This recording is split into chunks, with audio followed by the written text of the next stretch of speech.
Merci beaucoup. Et prochain rendez-vous de l'info, ce sera à midi. Vous l'avez compris, nous sommes heureux de nous retrouver et de vous retrouver sur Sud Radio. Bonjour Jean-Luc Moreau. Bonjour Dame Laurence. Comment allez-vous ? Eh bien écoutez, je vais plutôt pas mal avec ce beau temps en cette pluie qui tombe. Oui, mais on a décidé tous les deux, et je pense que c'est comme ça depuis le début de la matinée sur Sud Radio, et ce sera comme ça tout au long de la journée, d'être de bonne humeur et de se sentir bien puisqu'on est avec vous. On en profite pour saluer Max qui réalise cette émission et Léa qui va vous accompagner et vous accueillir au standard de Sud Radio 0826 300 300 pour nous rejoindre, poser vos questions techniques pratiques à Jean-Luc Moreau et ou participer à tout ce qui va se passer dans ce rendez-vous. D'ailleurs, qu'est-ce qu'il y a donc dans ce rendez-vous ? De quoi allons-nous causer dans ce rendez-vous ? Il paraît qu'on peut louer des voitures à pas cher. Des voitures électriques à partir de 5 € depuis cette semaine. Où, quand, comment ? Vous restez avec nous pour le savoir. Exactement. Nous aurons aussi l'occasion de parler d'un essai de la semaine assez atypique. Une voiture essence qui fonctionne comme un diesel. J'adore. Voilà, le mariage des deux. Comme ça réconcilie tout le monde. Ouais. Est-ce que c'est bien ou pas bien ? On verra ça tout à l'heure. Et puis nous allons aussi parler de la principale cause qui a généré des appels auprès des assistances automobiles en 2020. Alors, vu qu'il pleut déjà, je peux chanter. Ouais. Allons enfants de la... On n'en dit pas plus. Est-ce que vous savez quelle est la principale cause de panne l'année dernière ? Voilà, qui a fait appel en tout cas à l'assistance. Ouais, à l'assistance. Mais c'est, je pense, aussi la principale cause de panne. En général. C'est lié au confinement. On vous aide quand même. Oh, chut. Et qu'est-ce qu'on gagne si on trouve la bonne réponse, monsieur Moreau ? Je sais pas, un vélo assistance électrique, en ce moment c'est très à la mode. Tiens d'ailleurs, si vous avez des vieilles voitures dans vos garages, des Bugatti, des Mercedes, des Ferrari, donc vous voulez vous débarrasser, je vous les reprends et je vous donne en échange un vélo assistance électrique. C'est encore mieux que la prime, moi je vous le donne le vélo en échange. Jean-Luc est d'une forme olympique ce matin, je peux vous dire que la préparation de l'émission, on a déjà eu quelques petites barres de rire. Allez, venez nous rejoindre, 0826 300 300, il y a quand même plein de rendez-vous qui vous concernent, c'est-à-dire les questions pratiques. Quelle auto choisir ? Ce sera à 11h50.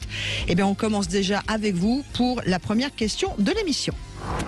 Sud Radio, 11h midi, on parle auto. Laurence Perrault, Jean-Luc Moreau. Et nous allons en profiter pour parler avec David de ce qui le préoccupe aujourd'hui. Bonjour David. Bonjour David. Oui, bonjour Jean-Luc, bonjour Laurence. On vous écoute David. Je vous appelais, moi, déjà, je tenais à vous remercier pour votre super émission qui nous sert de refuge à Jean-Luc et à tous ses auditeurs. Merci beaucoup, Sud Radio, c'est la radio qu'il faut écouter maintenant. Voilà, c'est comme ça, c'est Sud Radio. C'est là que ça se passe. C'est là que ça se passe. Je suis programmé radio. Donc, moi, j'ai tout fait comme Jean-Luc a dit. J'ai acheté une Yaris hybride. En 2019, donc je vais arriver un de ces jours au bout de la garantie, et mon objectif au bout de la garantie, c'était d'installer un boîtier éthanol 85. Oui. Et donc la Toyota nous sort une nouvelle offre qui dit que tant que je fais l'entretien chez eux, c'est l'offre Toyota Relax, ils me garantissent jusqu'au 10 ans. Donc, exactement. 10 ans ou c'est 150 000 km, 160 000 km, c'est ça ? Voilà. C'est 10 ans, 160 000 km. C'est-à-dire, pour ceux qui ont une Toyota, alors il y a 3 ans de garantie commerciale, mais au-delà de cette garantie de 3 ans, si vous continuez à faire l'entretien chez Toyota, à chaque fois que vous faites l'entretien, ils vous rajoutent une année de garantie. D'accord. Okay. Alors c'est quand même pas mal. Jusqu'à 160 000 km. Jusqu'à 160 000 km ou 10 ans. Au-delà de 10 ans, évidemment, la garantie s'arrête. Alors ça sécurise. Bon, évidemment, Toyota le fait parce qu'ils sont sûrs de la fiabilité de leur voiture. Il y a d'autres marques qui pourraient peut-être pas en faire autant. Alors, ça talque. Oui. Donc vous vous demandez en fait, David, si vous allez pouvoir bénéficier encore de cette garantie une fois que vous aurez installé un boîtier éthanol. Ah, jolie question. Bien vu. Voilà. Alors là, pour le coup, je suis extrêmement bien placé pour vous répondre, puisque j'ai une Toyota Yaris qui est équipée d'un boîtier éthanol et qui bénéficie chaque année de la garantie Toyota supplémentaire si vous mettez un boîtier qui est homologué. Alors évidemment, s'il y a un problème qui est lié directement au boîtier, Toyota le prendra pas en garantie, mais ça ne met pas en péril, puisque la voiture est déjà passée plusieurs fois en garantie, enfin en révision chez Toyota, et à chaque fois ils ont reproposé cette garantie Toyota Relax qui vous permet donc de prolonger d'1 an la garantie. On n'est pas obligé du coup de faire installer le boîtier éthanol par le garage Toyota. Non, Dès qu'on va mais dans ça un ils le centre font pas. agréé, voilà, Ils le que les choses soient bien claires. Ils le feront pas. En plus, ça marche extrêmement bien. La voiture a déjà 80 000 km à l'éthanol avec 0 problème. Et il y a des précédents, des gens qui... Il y a une société, j'en parle de temps en temps, qui loue des taxis qui a des taxis et des ambulances, qui est du côté de Montpellier. Je crois qu'ils doivent avoir 4 millions de kilomètres avec des Toyota, avec des boîtiers. C'est sans doute une des marques sur lesquelles le passage à l'éthanol pose le moins de problèmes. David ? Oui. Donc vous avez tout intérêt à le faire, parce qu'après la Yaris, avec un plein à 20 €... Vous en dites quoi du coup ? Vous le faites pas Moi, je suis parti pour le faire, mais je voulais être rassuré de ce côté-là. Oui, alors vous pouvez être rassuré, puisque moi, je le vis. Par contre, il faut que ce soit homologué, on est d'accord. Oui, il faut un boîtier homologué, quoi qu'il arrive. De toute façon, il faut un boîtier homologué. Et puis, il faut penser, une fois que le boîtier sera homologué, à faire la démarche pour faire changer la carte grise. Alors, c'est un peu plus pénible. Bon, vous allez sur le site de l'ANTS. Aujourd'hui, il y a une case spécifique quand même. C'est un peu mieux fait. Bon, voilà David.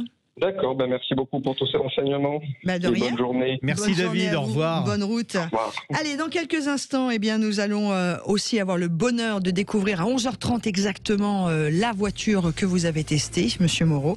Une voiture essence qui a toutes les qualités de diesel, paraît-il. Une voiture essence qui peut fonctionner comme un diesel, ça va plus loin. C'est pas qu'elle a les qualités d'un diesel, c'est que on verra tout à l'heure. Oh d'accord, ok. Et puis faites comme David, 0826 300 300. Une question pratique à poser. Vous nous appelez dès maintenant. Vous avez besoin de l'aide de Jean-Luc Moreau sur Sud Radio pour choisir votre futur véhicule. Vous nous appelez maintenant. Vous vous inscrivez. Vous avez un problème avec un concessionnaire, un constructeur, un problème technique. Maintenant. On a réussi à résoudre déjà, on fera peut-être un background, un de ces quatre, avec quelques auditeurs à qui on a démêlé des situations qui pouvaient être cocasses, de complexes. Toute façon, et ça marche bien, c'est un bon levier. Vous savez, les médias en général, quand on dit, quand on se plaint et que on cherche une solution derrière, ça permet de débloquer assez rapidement. Et voilà, vous l'avez compris. Toutes vos questions autour de l'auto, on va faire un gros package. Vous nous appelez au 0826 300 300. Vous nous rejoignez d'ailleurs également sur la page Facebook de Sud Radio. Vous êtes déjà nombreux à nous retrouver. C'est adorable d'être avec nous tous les samedis. On adore et d'être avec nous évidemment aussi sur la chaîne YouTube. Vous n'hésitez pas à venir nous rejoindre. Allez, 0826 300 300 dans quelques instants. Qu'est-ce que la crise sanitaire a changé pour l'assistance automobile ? Et vous savez que le rendez-vous concernant l'auto et l'automobiliste, c'est jusqu'à 12h30 sur Sud Radio. Et à partir de midi, on retrouve Pierre Chasseret de 40 millions d'automobilistes avec aujourd'hui un focus sur le baromètre AXA Prévention 2021 sur le comportement des usagers de la route et pas seulement des automobilistes, avec quelques grosses surprises, semble-t-il, du côté des trottinettes, mais pas seulement. Il y a des comportements qui ont changé dans le bon sens, d'autres pas du tout. On en parlera en détail et vous êtes vous aussi les bienvenus à partir de midi au 0826 300 300. Avez-vous changé votre comportement ? Êtes-vous plus raisonnable ou pas du tout au volant de votre voiture, au guidon de votre vélo ou de votre trottinette? On en parlera à partir de midi. Sud Radio, on parle auto et de sécurité. Avec Sécuritest, prenez rendez-vous en ligne pour votre contrôle technique dans un de nos 1000 centres sur securitest.fr. Et juste avant de parler sécurité, une question pour vous, Jean-Luc, sur la page Facebook de Sud Radio. Bonjour d'ailleurs à tous ceux qui sont avec nous. Nous avons Gilles qui dit « Bonjour, j'ai une question pour Jean-Luc. Quel gonfleur de pneus de voiture me conseille-t-il » Merci. Quel gonfleur de pneus de voiture Et alors, on peut trouver aujourd'hui des gonfleurs électriques dans les centres auto. Parce qu'à la bouche... Ouais. Non, mais vous avez des pompes à pied, mais c'est long. Et puis aujourd'hui, ce qui se passe, c'est que les roues des voitures ont tellement grossi en largeur, en hauteur, etc. On a des grandes roues. Les gonfler avec une pompe à main, alors une pompe à vélo, faut oublier, mais même une pompe à pied, ça prend vraiment beaucoup de temps. Et puis, on n'est pas sûr de la précision des manomètres. En général, c'est des trucs fabriqués en Chine. Mais on va dire que pour aller entre 60 et 80 €, vous trouvez des gonfleurs électriques dans les centres auto qui marchent très très bien. Voilà, quelle que soit la marque du centre auto. Voilà, c'est une des questions que... Et c'est important d'avoir un gonfleur chez soi. Pourquoi ? Parce que dans les stations-service, c'est de plus en plus difficile d'arriver à faire le plein d'air. Ouais. Soit c'est payant, il faut. Pourtant, il y en a qui manquent pas d'air. Ouais, il y en a qui manquent pas d'air. Il manque effectivement pas d'air. Mais c'est pas. Il faut vérifier tous les 3 mois au moins la pression des pneumatiques. D'ailleurs, puisque vous savez que c'est un de nos rendez-vous dans On parle auto sur Sud Radio, on parlera d'étiquetage des pneus et ce sera à 12:15. Mais tout de suite, parlons sécurité et avec Serge Morelli qui est président du syndicat national des sociétés d'assistance parce qu'il y a eu quelques surprises en 2020. Qu'est-ce que la crise sanitaire a changé pour l'assistance automobile? C'est ça la question. Bonjour Serge. Bonjour Jean-Luc. Bonjour Serge. Bon, expliquez-nous déjà le syndicat national des sociétés d'assistance, c'est quoi? Alors, je vais peut-être d'abord expliquer ce que c'est que l'assistance pour vos auditeurs. Oui, tiens, c'est vrai, parce que Laurence, on a besoin d'assistance parfois. D'abord, soit vos auditeurs sont propriétaires de véhicules et en général, ils ont une garantie d'assistance dans leur contrat d'assurance. S'ils viennent d'acheter un véhicule neuf ou un véhicule d'occasion avec un certain nombre de garanties, ils ont une garantie d'assistance à l'intérieur de leur contrat. Si vos auditeurs sont, je dirais, titulaires d'une voiture de fonction ou dans le cadre d'une flotte d'entreprise, là aussi, il y a en général une garantie d'assistance. Si vos auditeurs ont loué un véhicule, ils ont aussi une garantie d'assistance. Et puis, on peut étendre ça, je dirais, à vos auditeurs qui sont chauffeurs de poids lourds, c'est exactement la même chose. Et vos auditeurs motards, en espérant qu'ils n'écoutent pas la radio sur leur moto, mais ils peuvent l'écouter lorsqu'ils ne sont pas sur la moto, ils ont aussi une garantie d'assistance. En fait, on est surassisté, mais on ne le sait pas la plupart du temps parce qu'on ne lit pas les contrats d'assurance. Est-ce que vous avez déjà lu, Laurence, votre contrat d'assurance? Non. Jamais. Si, pour vous endormir peut-être dans les grandes nuits d'insomnie? Non, un petit peu, puisque l'année dernière, même cette année, mon assurance a failli me lâcher parce que je m'étais fait voler ma voiture et que je leur avais coûté trop cher. Et donc, j'ai relu tout mon contrat, mais voilà. Mais du coup, c'est bien. Ils sont revenus sur la décision. C'est vraiment assez rare. Serge, comment on fait appel? Comment on sait d'abord, si on n'a pas lu son contrat, qu'on a une assistance dans son contrat, justement, et comment on fait appel à vos sociétés? Alors, d'abord, je voudrais revenir sur ce que vous avez dit. On n'est jamais surassisté. Encore une fois, parce que je ne voudrais pas que vos éditeurs se méprennent. Justement, il faut être bien assisté. Pourquoi? Parce que c'est un métier, justement, où on n'a pas forcément envie de payer ce service quand on n'en a pas besoin. Mais quand on est dans une situation d'urgence, c'est sûr, quand on est on est vraiment content de l'avoir. Et donc, moi, je recommande vraiment à vos auditeurs de bien lire leur contrat d'assurance ou leur contrat d'achat de véhicule sur ce sujet-là. Alors, qu'est-ce qu'on va trouver comme type de garantie en général là-dedans? C'est vous avez principalement soit des garanties d'assistance à plus de 30 km de votre domicile ou plus de 50 km de votre domicile, ou à 0 km. Ou de plus en plus, effectivement, à 0 km. Et il vaut mieux que ce soit à 0 km en ce moment d'ailleurs, parce que si vous avez une garantie à 11 km, c'est mal, parce qu'on n'a pas le droit de rouler. Voilà. Ce que je recommande principalement. Voilà. Alors, justement, là, on évoque maintenant la crise sanitaire qui a limité les déplacements l'année dernière. Est-ce que, pour vous, ça a été une grosse diminution du nombre d'assistances? Ah oui, très forte. Du fait, je dirais que nous, on est collé à la situation économique. Donc, quand il y a moins de déplacements, on a moins de dossiers. Donc, je dirais, nous, globalement, on a eu une baisse de notre nombre de dossiers de dépannage, puisque c'est ça dont on parle, de plus de 10%. Mais quand même, avec 6 500 000 dossiers traités d'assistance pour nos clients. Alors, si on écrêtait, je dirais, de l'année, l'ensemble des mois et des semaines de confinement, on serait dans une progression, je dirais, du nombre de dossiers d'assistance qu'on a.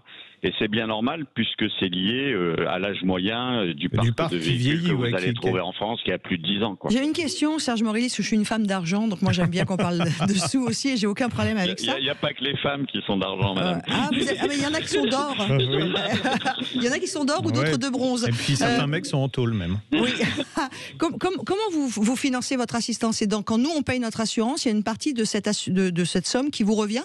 Parce que, pour être très honnête avec vous, moi j'ai toujours été exceptionnellement surprise. Dès que j'ai eu besoin de mon assistance auto, c'était incroyablement bien organisé. Je ne suis jamais restée... ça marche très bien. Et moi je me dis, mais les gars, ils sont là 24-24. Enfin, ça roule, franchement, bravo. Mais il y a un camion qui te suit en permanence, Laurence. Mais comment? Oui, mais moi c'est normal. Mais comment vous êtes financé en fait? Parce que ça demande beaucoup d'argent.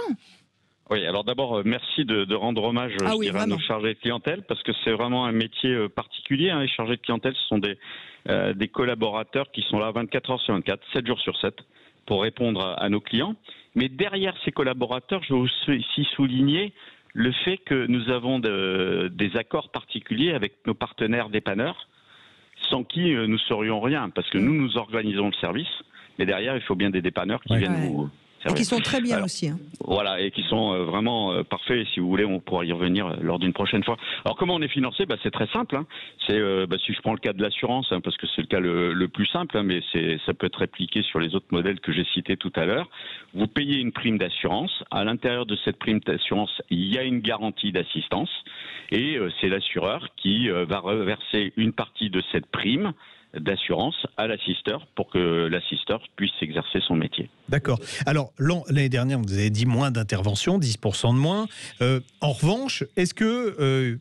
quelle a été la principale panne ? Parce que c'était la question qu'on se posait au début de l'émission. Parce que quand les voitures restent arrêtées, on se dit, tiens, c'est marrant, elles sont arrêtées. Alors, normalement, elles ne doivent pas être en panne. La principale panne, c'est comme d'habitude, que pour un véhicule qui roule pas, c'est la batterie. Et ben voilà. D'où la chanson de notre ami Jean-Luc au début de l'émission qui donne qui donnait allons enfants de la batterie. La batterie, ouais. Bon, c'était naze, mais je regrette de ne pas l'avoir écouté. Donc la batterie est principalement sur les véhicules récents. Hein. On est plus en panne avec une voiture récente avec la batterie qu'avec un véhicule ancien où on peut débrancher la batterie, parce que sur les voitures récentes, on ne peut pas la débrancher.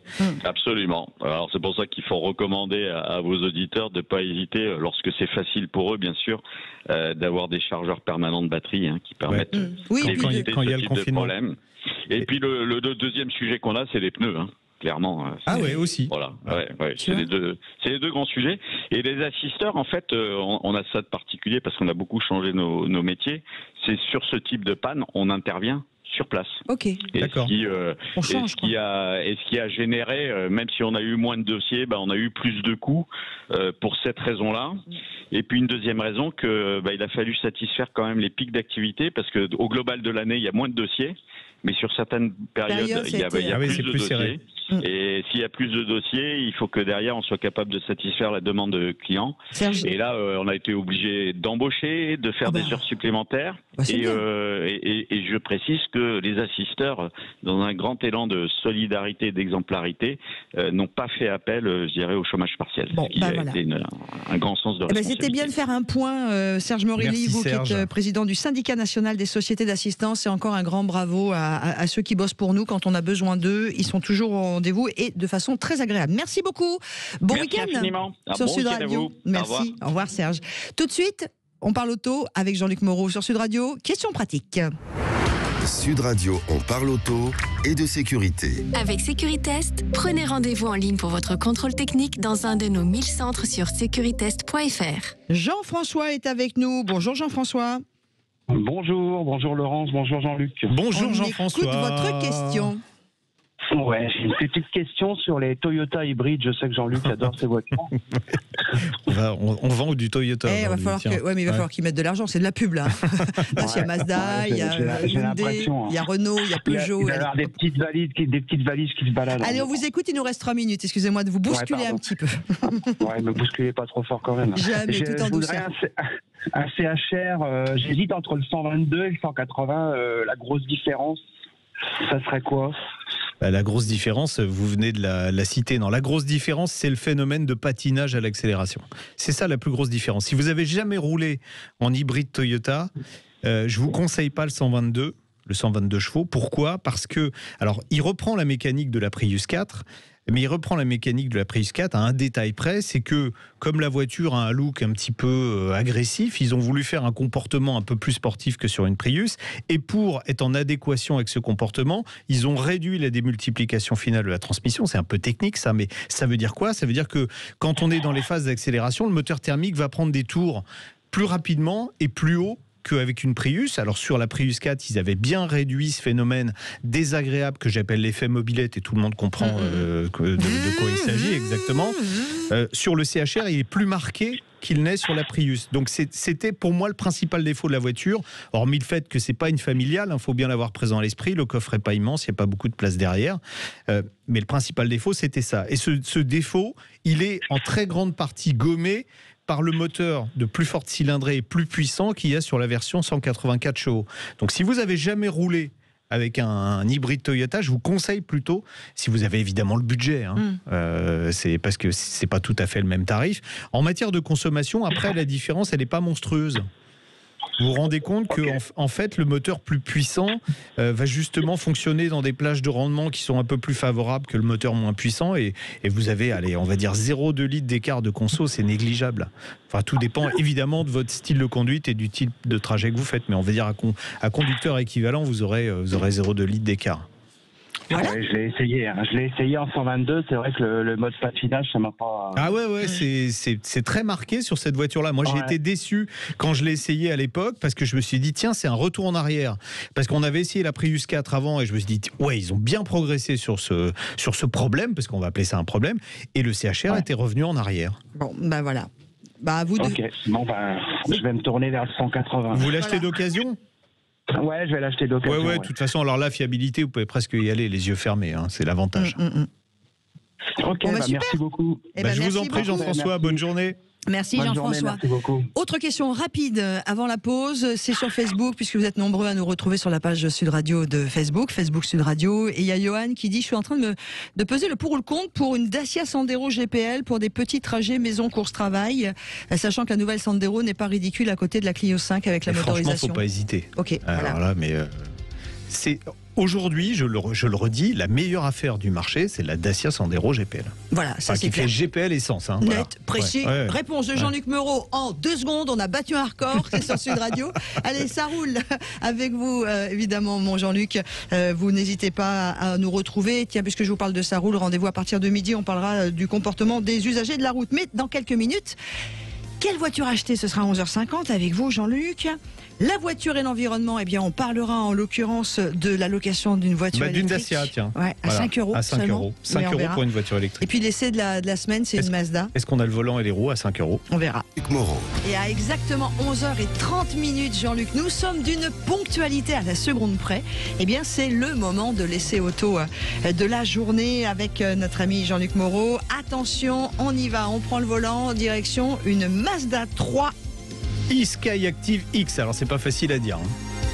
Sud Radio, on parle auto et on prend le volant. C'est pour ça que je vous ai laissé dire.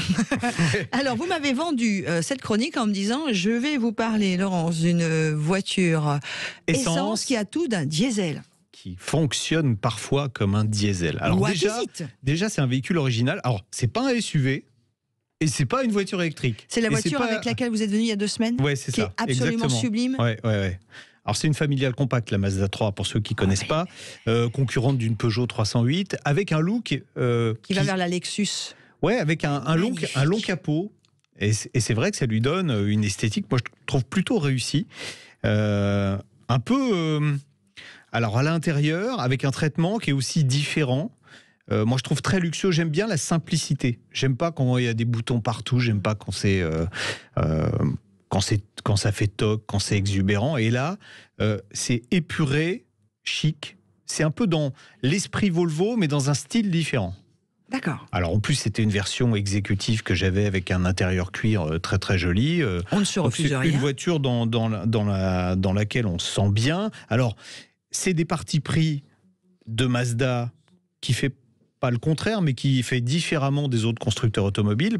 Au moment où tout le monde vous colle des grands écrans centraux tactiles, eux, il y a un écran central au-dessus de la planche de bord, mais il n'est pas tactile, il se commande avec une petite molette qui est sur la console centrale. C'est une question de sécurité, dit Mazda. Bon. Quelque part, on peut le comprendre. C'est une histoire d'habitude. Ouais, moi, j'adore le tactile, pratique. Mais c'est une histoire d'habitude. Ouais, ils ont des équipements qui sont... Alors, j'étais pas très Bose, je suis très sensible à la qualité des installations Wi-Fi. Nous sommes pareils. Dans ma voiture, j'ai une installation Mark Levinson qui est juste une salle de concert. Et en général, Bose, je trouvais que c'était pas terrible. Mais Bose travaille avec Mazda depuis plus de 25 ans. Ça fait même 30 ans qu'il travaille avec Mazda. Et là, la sonorité de cette chaîne Bose à l'intérieur de la voiture, vraiment, rien à dire, c'était superbe. Moi, j'ai du Harman Kardon. Oui, mais Harman Kardon, c'est très bien. Mais de toute façon, Harman, aujourd'hui, 80% des équipements dans les voitures... Histoire, j'ai un ami qui a ce qu'on appelle l'oreille... Oui, l'oreille absolue. Absolue, c'est musicien, compositeur. Et quand j'ai récupéré ma voiture, il m'a fait tous les petits réglages. Il m'a dit, mais Lolo, c'est... Non, aujourd'hui, il y a eu des progrès considérables qui ont été faits sur ça. Donc ça, c'est fait. Voilà, donc la voiture, plutôt jolie, un intérieur bien présenté, plutôt chic, mais le vrai intérêt, ça se passe sous le capot avec ce moteur Skyactiv X, qui en plus, alors il s'appelle maintenant eSkyactiv X. Pourquoi ? Il y a de l'électrique ? Ouais, parce qu'il y a une micro-hybridation en 24 volts avec une petite batterie lithium-ion qui vous permettra en décélération de récupérer un peu d'énergie, qui servira de boost à l'accélération. Mais la qualité de ce moteur, c'est que c'est un moteur essence avec un taux de compression très élevé. C'est-à-dire, habituellement, un moteur essence, même sportif, il a un taux de compression de 10, et là, il a un taux de compression de 15. Ça veut dire quoi ? Ça veut dire que quand on va comprimer plus fortement le mélange, il va pouvoir s'enflammer tout seul. C'est le principe de fonctionnement d'un diesel. Un diesel, il n'y a pas de bougie. C'est quand on comprime le mélange, l'échauffement qui va provoquer l'explosion. Alors on comprime d'abord l'air qui va s'échauffer, et au moment où on injecte le carburant, c'est là qu'on a l'explosion. Alors Mazda est allé un petit peu plus loin, c'est il y a ce mode de fonctionnement là, mais ils ont rajouté une bougie aussi qui permet de commander sur une plus longue plage d'utilisation le fonctionnement en mélange très pauvre, et donc ça permet d'améliorer le rendement et de faire des économies de carburant, et vous allez voir qu'elles peuvent être substantielles, ces économies de carburant. Alors déjà, c'est un moteur 2 litres atmosphérique, 186 chevaux. On pourrait se dire, voilà, ça va être une voiture de sport. Il y en a un qui s'était sauvé de sous le capot, d'ailleurs. Alors, pour ceux qui nous rejoignent, là, qui prennent la diligence en route, c'est la Mazda 3i Skyactiv X dont on parle. Exactement. Alors, 186 chevaux, on se dit, c'est une voiture de sport. Elle n'est pas faite pour ça. Bon, effectivement, c'est un moteur. Alors, il est très agréable à utiliser, avec une très grande plage d'utilisation de 1000 à 7000 tours minute, donc voilà. Mais comme c'est pas un moteur turbo, vous n'avez pas cet effet de poussée immédiat quand on appuie sur l'accélérateur. Quand il faut doubler, il faut pas hésiter à rentrer 1 ou 2 vitesses, ce qu'on a perdu l'habitude de faire. Mais là, la boîte, elle est tellement agréable, c'est presque agréable de passer des vitesses. Et surtout, ce moteur, quand on est à mi-charge, c'est-à-dire quand on le sollicite assez peu, il va donc fonctionner en mélange très pauvre. Et là, on arrive à avoir des consommations. Alors, moi, j'ai fait de l'autoroute, j'ai fait des accélérations, j'ai fait de la ville. Mais en étant sur route, en respectant la limitation de vitesse, j'ai réussi à consommer 4,2 litres au 100. Je vous rappelle, c'est une voiture qui fait 186 chevaux. Un diesel de puissance équivalente ne fera pas mieux. Donc, on a des consommations de diesel sans les inconvénients du diesel, c'est-à-dire on n'a pas de claquement, le moteur est extrêmement silencieux, et puis surtout en termes de pollution, on n'a pas d'émissions de NOx, pas d'émissions de particules, donc il y a un simple catalyseur 3 voies qui suffit à dépolluer la voiture, ça veut dire qu'on n'aura pas de pannes qui sont liées au système de post-traitement des gaz d'échappement. En moyenne réelle, en rajoutant l'autoroute, les accélérations, etc., j'étais à 6,7 litres, toujours pareil. Sur autoroute ? À mettre en regard des 186 chevaux de la voiture, moi je trouve que c'est une solution technique. Vous le verrez, tiens, il y a la petite vidéo, vous pouvez les voir d'ailleurs sur la chaîne YouTube de Sud Radio. Je dis à la fin, c'est comparer la technologie de cette Mazda à la technologie des autres voitures. C'est un peu comparer de la haute horlogerie à de la plomberie, mais quelque part c'est vrai. La solution technique, elle est élégante et surtout, elle fonctionne extrêmement bien. Alors, votre question, je l'attends, Laurence. L'argent, les sous, combien ça coûte ? Combien ça coûte ? Cette voiture-là, la fameuse Mazda alors, dans 3i la finition, dans la finition exécutive, donc avec l'intérieur cuir, avec tout à l'intérieur, ça coûte 34 700 €. C'est presque. C'est pas dingue. Non, si vous comparez une BMW ou à une Volvo. C'est le prix d'une série 1. Et il n'y a pas beaucoup d'options. Et il n'y a pas de malus, puisque ce moteur n'émet que 118 grammes de CO2 par kilomètre. Par comparaison, une hybride Toyota, vous prenez une Corolla hybride Toyota 184 chevaux, donc de puissance équivalente, elle est à 112 grammes. Donc on n'est vraiment pas très loin des meilleurs hybrides du marché aujourd'hui. Et alors, pour quelle cible ? C'est-à-dire, je m'entends, cette fameuse Mazda, elle va être idéal pour quel type de personne ? Alors je dirais pour un couple avec un enfant, peut-être 2 enfants en bas âge, parce que l'espace arrière est pas gigantesque, le coffre est pas gigantesque. Par contre un couple, parce que, excusez-moi de vous couper, mais à partir de 60-70 ans, on aime bien être un peu à l'aise, avoir des jolies voitures, là c'est nickel. Ah, mais superbe, en plus la voiture on n'en a pas parlé, mais elle est confortable. Enfin, elle est à la fois confortable et elle a à la fois une tenue de route qui n'est pas sportive, mais avec un certain dynamisme. Donc on se fait plaisir au volant. C'est cool, donc votre note sur 20... C'est une belle auto. Moi, je mettrais... je mettrais 16 sur 20. Je l'ai lu dans votre tête. Bon bah c'est cool. Donc on rappelle qu'on va pouvoir voir l'essai vidéo. Si vous voulez voir la voiture, parce que c'est vrai que là on dit qu'elle est jolie, mais vous ferez votre idée vous-même. Non, puis elle est jolie. Le comportement sur route, vous avez adhéré. Oui, elle aussi, elle a adhéré. Je rentre plus dans le détail dans la vidéo. Donc si vous voulez en savoir plus, le côté prix top. Motorisation top. Oui, non, on est plutôt bien là. On est bien. Voilà, moi j'aime bien Mazda. N'hésitez pas à aller sur la chaîne YouTube de Sud Radio. Mon meilleur souvenir, c'est une Mazda aux 24 heures du Mans, dans la ligne droite des stands, la Mazda moteur rotatif qui a gagné cette année-là. J'en ai encore les poils, rien que d'y penser.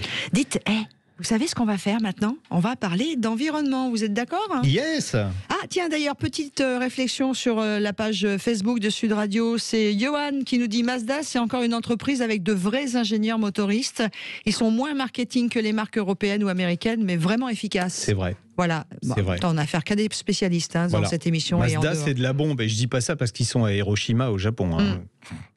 Non, ben voilà, donc vous n'hésitez pas. Tout le monde adore Mazda sur Facebook. Marie-Claude qui dit Mazda, mes voitures de cœur, mais c'est chouette ça, tout le monde est heureux. Allez, tout de suite, on va parler d'environnement. Sud Radio, on parle auto et d'environnement. Vous rendez les gens heureux, Jean-Luc Moreau? Oh, formidable. Mais j'en ai une petite Mazda, moi, qui me rend heureux à chaque fois que je la prends. J'ai une petite MX-5 NA, les toutes premières, là, avec les phares qui se levaient. Et franchement, c'est une voiture extraordinaire. Ça coûte pas très cher. Si vous voulez vous faire plaisir, avoir un petit cabriolet pour l'été, ben voilà. Il faut se dépêcher parce que les prix sont en train de monter. C'est encore très accessible. Pour moins de 10 000 euros, on en trouve une belle, mais ça commence à grimper. Allez, on parle d'environnement, si vous le voulez bien, maintenant, avec ce que nos amis de chez Édouard Leclerc ont fait.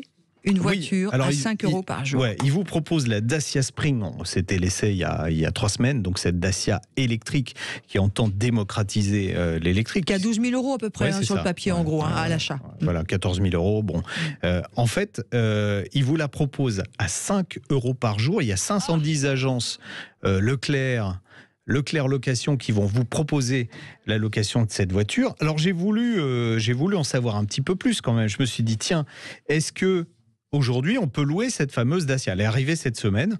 Donc, alors j'ai cherché pas mal, parce qu'en région parisienne, il y en a assez peu a priori. Et j'ai trouvé, j'en ai trouvé une à Orly. Donc, c'est bien un forfait qui vous est proposé à 5 euros TTC par jour. Il faut ensuite rajouter 20 centimes du kilomètre. Ceci étant dit, aujourd'hui, ça ne va pas nous coûter trop cher parce qu'on ne peut pas aller au-delà de 10 km. Ça fait 2 euros. Oui. Et en plus, comme vous ne pouvez pas aller loin, vous pouvez même laisser la voiture branchée avec une rallonge. Je me demande si l'avenir de la voiture électrique, ce ne serait pas le confinement d'ailleurs.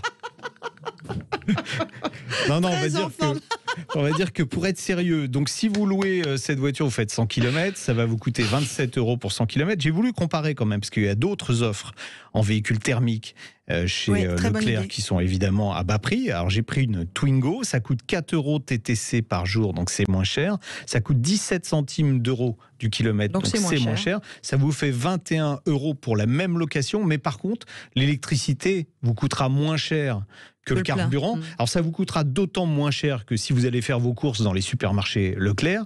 Il y a des bornes de charge 22 kW qui sont installées. Donc le temps de faire vos courses, alors dans la plupart des supermarchés, c'est encore gratuit. Ça ne durera pas, je pense, mais c'est encore gratuit. Donc le temps de faire vos courses, on va dire, vous mettez combien de temps à faire vos courses, Laurence ? Moi, je suis très rapide, sérieux. 30 minutes ? Ouais, je suis une super rapide. En 30 minutes, vous récupérez 30 km d'autonomie. Gratuitement. Voilà. Bon. Non, moi ce que je trouve bien, parce que là pour le coup on est d'accord que c'est plutôt une location de voiture à avoir sur un petit environnement de kilométrique. Mais complètement, oui. Voilà, c'est qu'on a besoin d'une petite voiture de location parce que on n'en a pas spécialement de voiture à soi d'abord. Pour la zone urbaine c'est top. Pour les zones rurales ça va vite monter. Ouais, non, mais en nombre de kilomètres parcourus. Oui, c'est ça, ça va vite monter. Voilà. Ça va, après, c'est bien parce que ça nous permet de tester l'électrique pour ceux qui n'ont pas testé, ou même d'essayer cette fameuse voiture qui est quand même pas chère. Donc globalement, ça vous coûtera, bon, sauf si vous faites le plein sur une borne de charge rapide, mais je vous rappelle qu'elle prend que du 30 kW la Spring, donc ça ne sera pas forcément très intéressant. Si vous faites le plein sur une borne de charge rapide avec des tarifs qui sont très élevés, autrement, ça vous coûtera moins cher en location qu'un véhicule thermique équivalent. Donc, la voiture électrique moins chère que le thermique, c'est possible. on va dire quand même merci Monsieur Leclerc. Même s'ils n'ont pas souhaité s'exprimer. J'aurais posé la question, ils n'ont pas voulu. Mais en même temps, ils ont toujours été très, très novateurs dans plein de choses. Hein, donc je ne suis pas étonné que ceux qui commencent avec ça. Bon, ben voilà, merci pour ce moment. Donc si vous voulez essayer la fameuse Dacia Spring, ben voilà, c'est peut-être l'occasion de vous la louer une journée. Alors c'est aussi une des possibilités. C'est ce que je dis. C'est de se dire, tiens, cette voiture m'intéresse, je vais la louer une journée. Ça me coûte 27 € et je fais 100 bornes. J'adore quand vous m'écoutez, Monsieur Moreau. Moreau Perrault, attention, le combat de la journée. Je bois vos paroles, Laurence. C'est du bon vin sur Sud Radio. D'ailleurs, une pensée à tous nos amis vignerons qui ont souffert, et pas que les vignerons, les vergers, les arboriculteurs, les agriculteurs. On en parle d'ailleurs dans l'émission de notre ami Ferragno fait le marché. Ce sera donc demain à 10h. Ce sera une réalité qu'il évoquera également dans ce rendez-vous sur Sud Radio. Dans quelques instants, eh bien, nous allons évoquer quelle voiture j'achète. Voilà, qu'est-ce qui voulez-vous avoir que voulez-vous avoir comme nouvelle voiture? Je me reconcentre. On en parlera à 11h50 et juste avant, on va parler de pneus et de nouvelles étiquetages des pneus. Continuons évidemment à être en votre compagnie au 0826 300 300. Vous pouvez nous rejoindre pour poser toutes vos questions à l'ami Jean-Luc sur des moteurs thermiques ou des moteurs électriques. Et contrairement à ce que certains pensent, je ne suis pas là pour démolir l'électrique puisque j'ai été la première. Ah non, pas du tout. Vous avez même des appareils électriques chez vous, je suis sûr. Et puis je suis la première à avoir dit essayez cette fameuse voiture pour voir ce que ça donne, si ça vous plaît. Voilà, donc il faut écouter correctement les émissions. Donc, non mais non, je vous en veux pas évidemment. Vous êtes nombreux sur Facebook. Merci d'ailleurs d'être en notre compagnie. On va tout de suite parler d'étiquetage de pneus parce que c'est important. Il y a des choses qui changent. Ça change au 1er mai. Ouais, c'est parti. Sud Radio, on parle auto. Parlons pneus, parlons bien. Avec le syndicat des professionnels du pneu, les spécialistes du pneu au service de votre sécurité sur la route. Et nous recevons aujourd'hui dans notre rendez-vous Parlons Pneus, Parlons Bien, Pierre Lefebvre qui est président des travaux de normalisation pour le pneumatique français. Bonjour Monsieur Lefebvre. Bonjour Pierre. Alors, le 1er mai, comme je l'ai dit, l'étiquetage des pneus évolue afin de mieux informer le consommateur sur les performances de ces pneumatiques. Concrètement, ça se traduit comment ? Alors ça se traduit essentiellement par un nouveau format d'étiquette qui tient compte de... Donc le principe général de l'étiquetage ne change pas. Il s'agit d'informer le consommateur sur les performances du pneumatique qu'il achète vis-à-vis d'un certain nombre de critères. Donc on va retrouver la résistance au roulement avec son impact sur la consommation. Oui, c'est comme, excusez-moi de vous couper, c'est comme sur un frigo, quoi, où on a les flèches vertes, A, B, C, D, E, F, quoi. Tout à fait, c'est une notation par lettre avec des jeux de couleurs. C'est exactement comme pour les appareils électroménagers où on donne une information sur l'efficacité énergétique. Donc là, on a les 3 critères de l'ancienne étiquette qui sont maintenus, résistance au roulement, adhérence sur sol mouillé et bruit. Alors résistance au roulement, parce que là, ma mère, elle vient de lâcher le truc, la résistance au roulement, ça... Oui, la résistance au roulement, ça conditionne quoi direct sur la consommation. D'accord, ok. Donc voilà. Plus on a un pneu qui va être bien classé en résistance au roulement, plus on fera d'économie de carburant. C'est exactement ça. D'accord. Ensuite, il y a l'adhérence sur sol mouillé. Bon, on comprend bien, il n'y a pas besoin de... Voilà. Donc là, c'est un test de freinage, en fait, pour mesurer l'efficacité de freinage du pneumatique sur sol mouillé. Et puis le 3e critère qui existait déjà dans l'ancienne étiquette, c'est le bruit extérieur, c'est-à-dire les émissions sonores générées par le pneumatique telles qu'elles sont perceptibles par les riverains des routes. Mais ça, surtout quand on fait des burns. Des burns. Des burns, pardon. Des burns. Ouais, mais c'est des burns. Des burns. Alors ça, c'est vrai que quand on n'est pas un spécialiste, on n'y comprenait rien, parce que vous indiquez des valeurs en décibels, alors 65 décibels.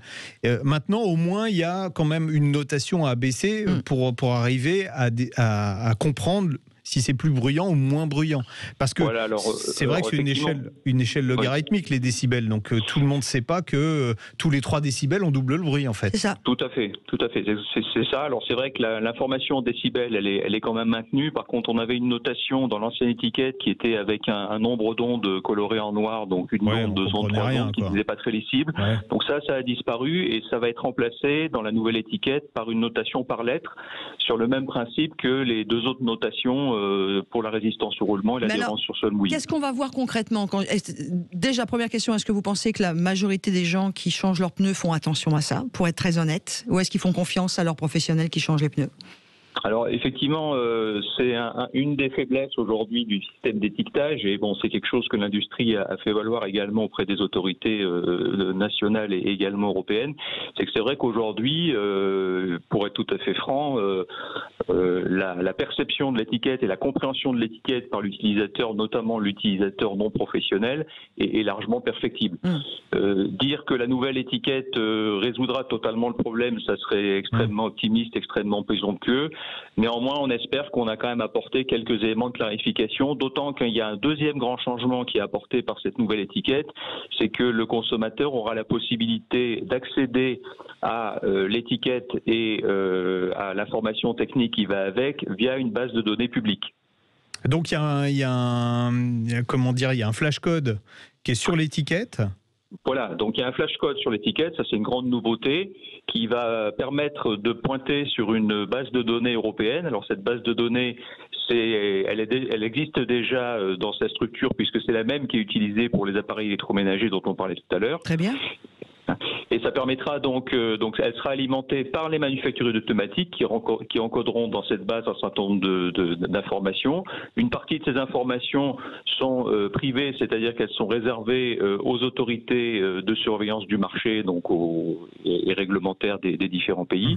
Et une autre partie, par contre, sera publique, donc accessible à n'importe quel consommateur et citoyen. Est-ce que ça permettra de comparer par exemple 2 ou 3 pneumatiques qu'on peut éventuellement acheter pour un véhicule et de savoir lequel des 3 convient le mieux à notre usage ? Oui, tout à fait. On aura accès à l'information. Alors, pas forcément sous la forme d'un comparateur ergonomique à 100%, mais on aura accès à l'ensemble des informations relatives aux pneumatiques mis sur le marché. D'accord. Il y a 2 petites nouveautés encore en bas. Il y a 2 petits graphiques qui apparaissent. Voilà, alors ça aussi c'est une nouveauté. On a ajouté donc aux 3 critères dont on parlait tout à l'heure, résistance au roulement, adhérence sur sol mouillé et émissions sonores, 2 autres critères qui sont l'adhérence sur neige et sur glace. Donc ça, ce sont des critères binaires, il n'y a pas de notation, c'est oui ou non. C'est où ça adhère ou ça adhère pas, quoi. Voilà. Voilà, donc il y a un seuil minimum à respecter. Pour l'adhérence sur la neige, c'est le même seuil qui s'applique aujourd'hui aux pneus hiver, donc avec le petit pictogramme dit alpin, là, qui représente un flocon de neige dans une montagne. Donc c'est exactement le même test, c'est exactement le même seuil. Donc en fait, les pneus qui portent aujourd'hui ce marquage et qui, dans un certain nombre de pays, commencent à être reconnus comme pneus hiver, porteront également ce pictogramme sur leur étiquette. D'accord. Donc ça permettra de savoir si un pneu 4 saisons, par exemple, peut être considéré comme un pneu hiver. Tout à fait, tout à fait. Question de Cédric sur la page Facebook de Sud Radio qui nous dit parfois un pneu de marque moins connue est mieux noté qu'une grande marque, donc que choisir comme pneu ? Vaut mieux choisir à l'étiquette du coup. Il faut se fier à l'étiquette, il faut se fier à la sincérité du manufacturier. Il est clair que cette étiquette est uniquement déclarative. C'est le manufacturier qui déclare les notations qu'il met sur la base de tests réglementaires, qui peuvent être réalisés par des laboratoires indépendants, mais c'est quand même le manufacturier qui déclare. Il est évident que tout ça n'a de sens que si derrière il y a un certain nombre de contrôles qui sont effectués par les autorités pour vérifier que les informations déclarées par les manufacturiers sur l'étiquette correspondent bien à la réalité. Bon, ça, c'est comme dans tout système d'étiquette, c'est pas propre aux pneumatiques. Tout change à partir du 1er mai, on est d'accord. Voilà, c'est ça, pour conclure. Comme le muguet. Alors, tout change à partir du 1er mai. À partir du 1er mai, la nouvelle étiquette devient obligatoire. Il y a simplement une période de transition jusqu'au 30 novembre pour les pneus qui auraient été fabriqués avant, parce qu'évidemment, on va pas changer toutes les étiquettes des pneus en stock dans la nuit du 30 avril au 1er mai. Bah oui, c'est clair. Mais en tout cas, merci beaucoup de nous avoir apporté toutes ces informations. Pierre Lefebvre, qui est président de TNPF, entend des travaux de normalisation pour le pneumatique français. Bon week-end à vous. Merci. Merci beaucoup. Bon week-end à vous aussi, au revoir. Merci. Et nous allons passer maintenant à la conclusion de notre rendez-vous avec quelle auto choisir. Avec le syndicat des professionnels du pneu, les spécialistes du pneu au service de votre sécurité sur la route. Sud Radio, on parle auto. Quelle auto choisir ? 0826 300 300, vous pouvez vous inscrire dès maintenant pour la semaine prochaine. Si vous avez une question à poser à l'ami Jean-Luc Moreau, on rejoint tout de suite Eric. Bonjour Eric. Bonjour. Bonjour Alors, Eric. On vous écoute. Alors bonjour Luc, bonjour Laurence. Alors j'ai actuellement un 5008 130 chevaux, essence. La famille diminuant, eh bien je voudrais bien changer de voiture pour un véhicule un petit peu plus petit. Sachant en plus que je travaille à peu près une quinzaine de kilomètres de la maison, je me disais tiens pourquoi pas regarder vers les hybrides rechargeables. Donc j'ai vu le 3008 puisque le 5008 me convenait, j'ai vu le 3008 mais financièrement ça va pas être facile. Oui, surtout que c'est de l'hybride rechargeable récent. Oui, voilà. Par contre, j'ai vu le Kia Niro hybride qui me plaît assez et dont je vous ai entendu parler souvent, ou le petit Renault Captur e-tech rechargeable. Voilà. Et après, bon, pourquoi pas voir autre chose si vous me proposez autre chose. Voilà. Ça dépend de votre budget. Vous m'envoyez, vous savez quoi, vous m'envoyez le chèque et puis moi je me débrouille. Non mais vélo avec la prime à la reconversion, un vélo. Un vélo, 15 km, vélo assistance électrique, ça le fait. Non, on vous taquine. Non, j'y vais en vélo parfois, oui. Mais bon, pour transporter des choses, c'est plus difficile. Oui, on vous taquine. Alors, et vous voulez garder un SUV. C'est marrant parce que les enfants s'en vont et vous restez sur un SUV. Tu sais pourquoi ? C'est parce que c'est plus pratique à monter dedans quand on a un certain âge. Tout simplement. Exactement. Tu verras, ça nous arrivera un jour. Non, parce que moi je serais parti sur une Porsche 911, vous voyez. Voilà. Non, mais c'est une vraie réalité. Les enfants ça, s'en Eric, vont, chouette. À partir d'un certain âge, quand on a des petits soucis de dos ou de hanche, c'est hyper plus pratique à SUV. C'est exactement ça. Est-ce que la taille de la voiture compte pour vous ?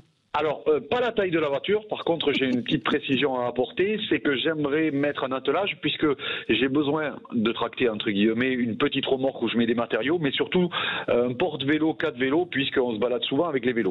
Voilà. D'accord. Le Niro, on peut mettre une boule d'attelage qui peut permettre. C'est 1300 kg, je crois, en remorque freinée et c'est 600 kg. Donc, des vélos jusqu'à concurrence de 600 kg, ça devrait aller. Oui, ça devrait aller. Donc ça, c'est bon. De ce côté-là, oui, alors en occasion, parce que vous voulez évidemment de l'occasion, sinon vous prendriez en occasion. Il y en a quelques-uns des Niro hybrides, parce que en fait, ce qui se passait, c'est que c'est très étonnant, mais le Niro hybride rechargeable, est plus cher évidemment que la version hybride simple, et elle est même plus chère que la version électrique avec le bonus écologique déduit. Alors donc, en fait, il ne s'est pas vendu beaucoup, mais on arrive à en trouver 40 000 euros. Vous m'envoyez un chèque de 40 000 euros, ça vous va ? Alors, écoutez... Eric, non mais c'est pas Eric Loto qui s'appelle. Mais non, je sais. C'est Eric Feller. Non, on en trouve à partir de, on va dire 33 000 euros. D'accord. C'est quoi votre budget ? Disons que c'est la revente du 5008, donc en faisant une côte Argus mal taillée, j'ai entre 26 et 30 000 euros, voilà. Ouais, 30 000 euros, ça passe. 30 000 euros, ça passe. Et de toute façon, les concurrents, vous ne trouverez pas, à part peut-être un Mitsubishi Outlander, aux environs de 30 000 euros aussi, qui sera... Alors, il faut prendre...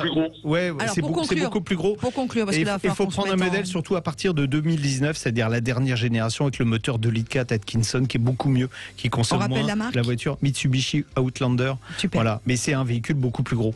Bon, écoutez, voilà Eric. Bon, faites votre petit tour. Mais Niro hybride rechargeable, c'est bien pour ce que vous allez faire. Eric. Il est même plus agréable à conduire que le Niro hybride. Bisous. D'accord. Bon week-end à vous. Juste une petite précision, Eric, vous avez un joli accent. Vous êtes d'où ? Je suis du sud-ouest. Ouais, j'avais entendu, mais où ? Parce que c'est grand le sud-ouest. Je suis à Libourne, à côté de Bordeaux. J'ai des amis qui sont installés aussi pas très loin de là-bas. Dès qu'on parle de région vinicole, mais pas que. Ça fait briller les yeux de Laurence. Mais pas que. Il y a autre chose qui fait briller mes yeux, l'amitié, l'amour, la joie. Là. Bisous. Eric, bon week-end et Sud Radio. Ouais, exactement. Merci beaucoup Jean-Luc. À la semaine prochaine, on est en retard là. Je vous dis bisous. La semaine prochaine, on parlera d'une nouvelle Citroën qui va enfin remplacer, vous faire oublier la DS. Attends, c'est important de dire ça. Non, mais oui, je vous taquine. Donc, la semaine prochaine. Allez, bisous à tous. Les Citroën. La nouvelle Citroën, exactement. Allez.